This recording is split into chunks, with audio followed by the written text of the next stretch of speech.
Ano? 50 pa. Magkano ba per month? 650,000 tapos yung sabi ko naman hindi daw yung kaya kanyo lang ako. Kung inubo ako, hindi pa, promise. Binlock. Bakit? Ano? Ba't naghanap pa siya lang gano'n? Hindi na lang ako. Ito, nag-survive kayo ba? Saan yun? Sa'yo ka yung matawag. Ito nga sabi ko, kidness na siya. Sabi ko, nasanay na ako na parang wala lang basat siya. Ayan, sabi yung kita niya, pumunta siya dyan kahit tanong mo kay JM dun daw sa Facebook. Hindi ka naman maniwala, ako sa silo, hindi ka naman pinatong. Aba, ang lolo, tinawagan si Janet mo, mukha nang may parang kasalulig yung Janet. Kagabi. Parang di ba parang nagbabalik ako din naman sa paulit-ulit na lang din naman kami sa gano'n. Maglolo ko na lang kami, okay na. Pangat ko ng pet at ko ngayon. Kapag check-in ako, marami, galing ako, gano'n, sabay pa ako. Okay ka na, sa'yo, tapos diba, naging sa ng girlfriend niya. 18, siguro, nahihiya na lang din sa akin. Wala naman siya itutumbang talaga sa akin, mami. So, wala naman siya idadahilan na, diba? Oo, January 18, naging sa lahat. Imagine mo, 17, 18, 19, 20.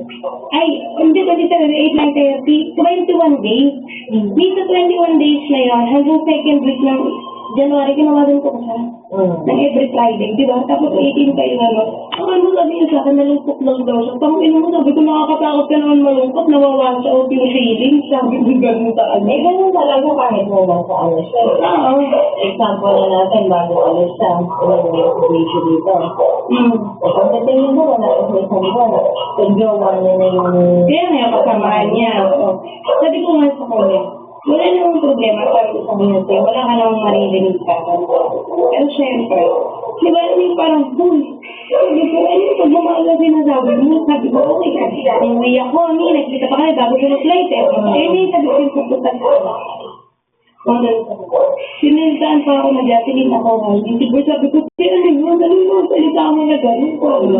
Sabi ko sa kanya, pero yung feeling mo, habulin kita, tapos magmamakawa kasi ako pala yung ginawa nito. Sabi ko, hindi. Sabi ko dyan, ito naman yung isura ng babae, parang,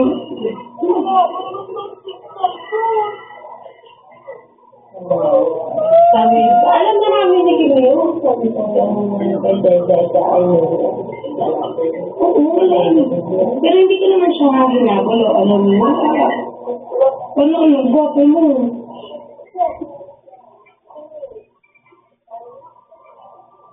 Pero ano naman, hindi ka maupo tayo naman. Hindi ba ang friend lang? Ako naman, kasi ako yung talong at kanya. Kung magdalit ka, kung papakain mo sa mura o kung ulit mo gawin ka, natanggapin ko na doon dahil pinili ko ulit ka kasi kasalanan ko naman. Sabi ko, wala akong dapat gawin, nagsasabihin kayo kasi next time, sabi ko sa kanya, yung mga sinasabi mo, pinapanindigan mo yan, hindi daw yun, hindi, salita mo lang, sabi ko. Lang. Oo, sabi ko sa kanya, magalit, saka sabi ko, hello, siya, lagi sinasabi mo sa girlfriend mo, sinabi mo na sa akin lahat yan. Di ba, bago mo din sinabi sa akin, nasabi mo na din sa kanila yan, sabi ko gano'n sa akin. Tapos yung mga kita niya doon sa Bisaya, mga tita niya doon sa Bisaya, sinukontak ako, tita niya, mami, parang siya niya, sinapakan niya bulot ako, bakit ma? Nangamulit ka. Ito naman dati na lang niya. Hindi na kayo,